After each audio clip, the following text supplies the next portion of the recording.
دنیا میں جتنی بھی قومیں تباہ ہوئیں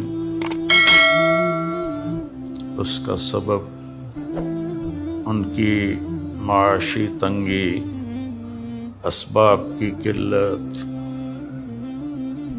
یہ نہیں تھا۔ قرآن کہتا ہے ہر قوم اس وقت تباہ ہوئی جب وہ بے عمل ہوئے، بد عمل ہوئے، بد اخلاق ہوئے، تو اللہ تعالیٰ نے ان کو پکڑا، اور وہ قومیں اس وقت اپنے عروج پر تھی۔ ہمارے بھی زوال کا سبب اسباب کی کمی نہیں ہے، ہم نیوکلیئر پاور ہیں۔ ہماری پوری امت کی پستی کا سبب صرف بد اخلاقی، بے حیائی، نافرمانی۔ تو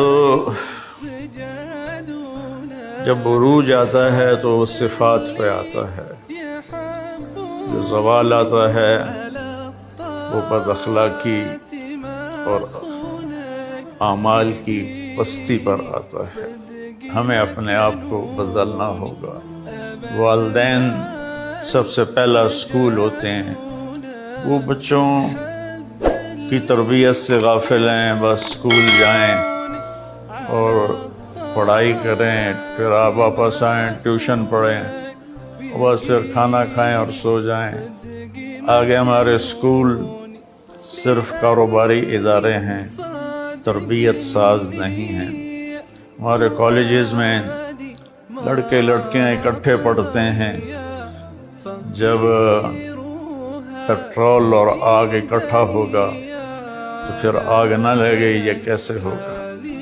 کو ایجوکیشن، مخلوط تعلیم، اس نے بے حیائی کو پروموٹ کیا ہے، اس میں کوئی شک نہیں ہے۔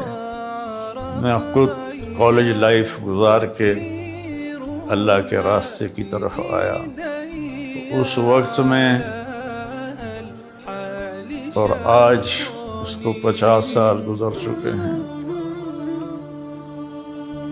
میرا دکھ درد ہے بھائیوں بہنوں، اپنے بچوں کی بچیوں کی تربیت کرو، حفاظت کرو، اور میں سب والدین سے کہتا ہوں اپنے بچوں کے اخلاق پر نظر رکھیں۔ اسکول والے، کالج والوں سے کہتا ہوں کہ بچے بچیوں کو اخلاق کا سبق دیں۔ علماء سے کہتا ہوں کہ فرقہ واریت کے بیان اور نفرت انگیز بیان چھوڑ کر ہر مسلک کے علماء وہ اچھے اخلاق، حیا، پاک دامنی کے خطبات اپنے ممبر سے بولیں اور قرآن کو بیان کریں اور سیرت کو بیان کریں۔ اپنا اپنا مسلک اپنے مدرسوں میں پڑھائیں، لیکن ممبر پر بیٹھیں تو قرآن کو بیان